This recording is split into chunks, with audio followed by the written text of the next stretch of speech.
Unang-una po na maipapayo ng administrasyon, maging mapanuri. Unang-una po ay maging mapagmatsyag at huwag niyo pong ibenta ang inyong dignidad.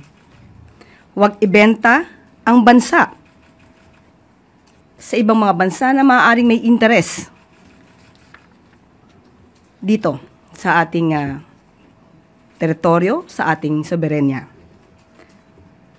Huwag ibenta ang bansa sa pamamagitan ng pagiging keyboard warrior.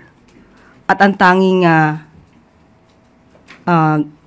maging trabaho o goal ay gumawa ng fake news para sirain at maging negatibo ang taong bayan sa ating Pangulo at sa pamahalaan.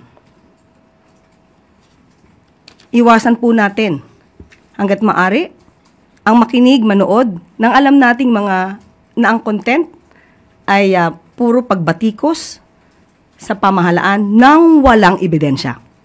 Maaari pong bumatikos, maaari pong punuhin ang ating pamahalaan hanggat may ebidensya. Hindi po yan isinasara ang pinto.